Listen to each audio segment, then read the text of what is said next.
What's going on, guys? Welcome back to my channel and another episode of Weekend Watch. I am so thrilled that I can announce this today. Not only do we have a brand new #1 film, but this movie brought in a very healthy amount for its opening weekend. Bad Boys Ride or Die opened up at #1 with $56 million. Now, it's not $100 million, but I will take it. $56 million is a heck of a lot better than the numbers that we've been seeing for the past 2 and 3 weeks in a row. Now, this time last week, I had predicted that Bad Boys Ride or Die was going to bring in about $40 million. I was playing it safe. I was being a little bit conservative with that number because when I kind of overshot my prediction for Furiosa, that was a little embarrassing. So I predicted 40, but this movie just completely blew away my expectation and also the industry's, which is fantastic. Now, as far as longevity at the box office, how do I think this movie is going to end up? Well, I do think Ride or Die is going to perform very similar to its previous film, Bad Boys for Life, because Bad Boys for Life, when that movie opened, it opened to a very similar opening number, around 50 to 55 million, I believe. It could be a little bit more, but very, very close to this number. And by the end of Bad Boys for Life's run worldwide, the total was over $400 million. So it would not surprise me if Bad Boys Ride or Die, no pun intended, rode out the summer until early to mid-August and just kept on bringing in money, because I think Bad Boys Ride or Die is great counter programming to the other larger releases that are coming up in the month of June. In fact, we do have a big player coming this coming Friday, which is going to be major competition, but that's mainly targeted towards children and families. So because this is an action movie, it's great counter programming. If you don't want to go and see this movie, you can go and see Bad Boys Ride or Die. And then at the end of June, of course, we do have A Quiet Place Day 1, and that's a completely different genre as well. So I do believe Bad Boys Ride or Die is going to have a great summer. It's got a fantastic start, and I think by the end of the run, it'll probably end up between $350 and $400 million. We're going to have to see how it does, but this is fantastic news. This is actually proving that if you do put out a movie that people actually want to go and see, they're going to go and see it. They're going to see it. And plus, this is great news for Will Smith. I don't want to miss out on saying this as well. I did mention it in last week's video when I was talking about the release of this film. But this is great for Will Smith and his career because it's clear that people are getting over the slap. Either they've gotten over it, they've forgiven him, or they've just forgotten about it. I think the timing of the release of this movie was extremely important because if they released it too close to the incident, I don't think it would have done as well. So it's been a couple of years.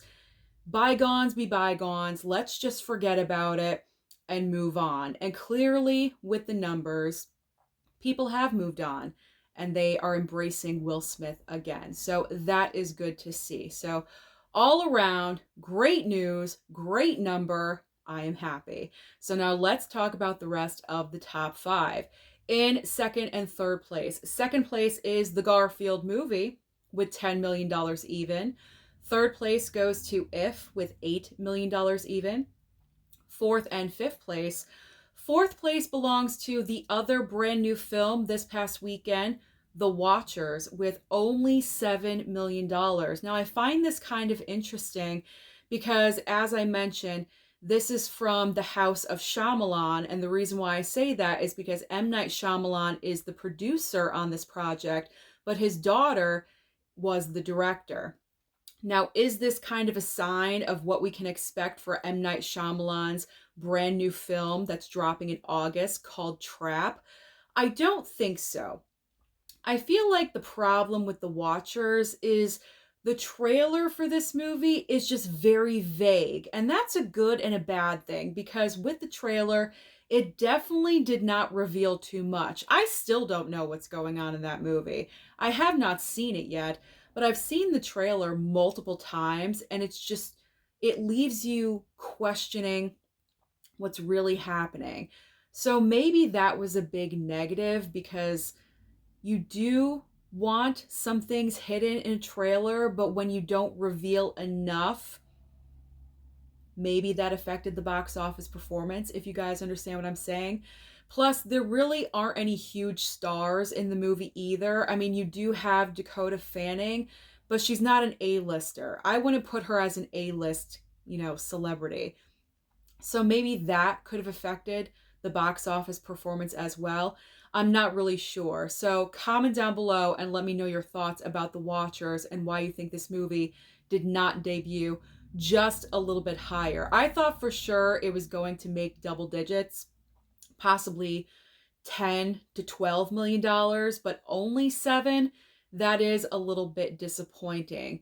Now, when it comes to M. Night Shyamalan's movie in August, this is just a little ramble side note that I'm talking about. You know me, I ramble.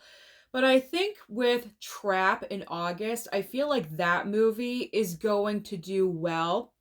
First of all, I don't think we do have a lot of movies coming out in August.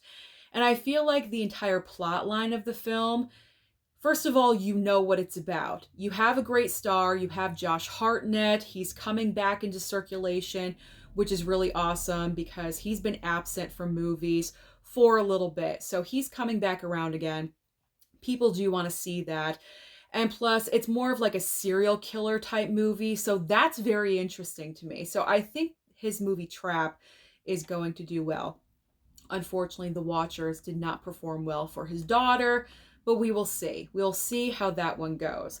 And I'm done with my rant now. But do you agree? Do you agree? Comment down below. Let me know your thoughts about anything and everything that I'm talking about and rambling about in today's video. All right, so rounding out the top 5 is Kingdom of the Planet of the Apes with 5.4 million. So what is new at the box office this coming weekend to bring competition to Bad Boys Ride or Die? We do have one major brand new release and 2 smaller limited releases. So the first major release is Inside Out 2. Inside Out 2 is coming from Disney Pixar, and I do believe this movie is going to make a lot of money. The main reason why is because this is pretty much the only brand new release in the month of June that is targeted towards children and families. Yes, we do have If, but that movie has been around for, a few weeks now. Inside Out 2 is brand new. So a lot of families, a lot of children are going to want to go and check out that movie. Plus the trailer looks adorable. I've seen the trailer so many times. It looks like it's going to be a great follow-up to the first movie. And the first film made a lot of money. I did not realize Inside Out made this much money. Obviously, they, made a sequel for a reason. But I believe the first movie, at the end of its run, made about $800 million worldwide. That's an incredible amount of money. So if Inside Out 2 can pull in anywhere near that, that would be incredible. So that is the main brand new release. But like I said, I think Bad Boys Ride or Die is still going to perform well going up against Inside Out 2 because of counter programming. But I do think that at the end of the day, Inside Out 2 will be at number 1, the brand new number 1, and kick out Bad Boys Ride or Die. It's going to be interesting. It's going to be an interesting box office battle this coming weekend. All right, so the 2 smaller movies that I mentioned, limited release, we do have Firebrand and also Treasure. I haven't heard of these movies prior, so I cannot really give you any thoughts or opinions about these. I have seen no trailers for these movies. So if you guys know anything about either one of these films, then please comment down below and give your thoughts and opinions about these movies. All right. Now let's talk about streaming, because as I always say, there's always something on streaming for you. And this coming week, we do have a lot. There is a lot of options for you. So over on Netflix, we have Bridgerton Season 3 Part 2 and also Remembering Gene Wilder. over on Max. Now, this debut is happening next Sunday because when I talk about streaming releases, I always go Monday to Sunday. So that's why I'm mentioning it in today's video. So Max is debuting House of the Dragon Season 2 next Sunday. I know a lot of you are fans of this series. I've never even seen Game of Thrones. I'm like so out of it. I don't know if I'll ever be able to catch up. I will try, but I don't know. I don't get the whole obsession with the Game of Thrones, House of the Dragon thing, but if you guys are fans, excuse me, if you guys are fans of this show, the next Sunday, you are going to be parked in front of your TVs, I think at 9 p.m. to watch that. All right, Hulu, and this is my gold star recommendation for the week. We have 2 options coming out on Hulu this week, and my gold star is called Bratz. This is a brand new documentary from Andrew McCarthy. He has directed this. This is a documentary all about the Brat Pack. I grew up in the 80s, obsessed with John Hughes movies, and so therefore I'm definitely watching this documentary. He's going back and talking, Andrew McCarthy is going back and talking to pretty much all of the members of the Brat Pack and getting their thoughts and opinions about that part of their lives. I'm definitely watching this. Absolutely 100%. So if you were an 80 baby, John Hughes movie fan, anything like that, then that is definitely for you. So I'm watching it. I'm definitely there. The other brand new option on Hulu is called Origin. Amazon Prime, this is a huge debut this week. The Boys Season 4. I never got into The Boys for some reason. I tried. You would think that I would like it, but I watched like the first 5 or 6 episodes and I just fell off for some reason. All right, Peacock, another big debut this week, Monkey Man. Monkey Man from Dev Patel.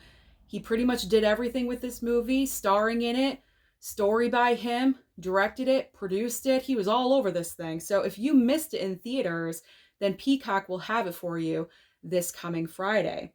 Paramount Plus has a brand new docu-series called How Music Got Free. And finally, on Apple TV Plus, we have a brand new series starring Jake Gyllenhaal, which I will be watching as well, Presumed Innocent and Camp Snoopy. So that is everything happening at the box office and also on streaming. So comment down below and let me know, did you go and see Bad Boys Ride or Die? And what did you think of it? Don't forget to like and subscribe before you leave, and I'll see you next time.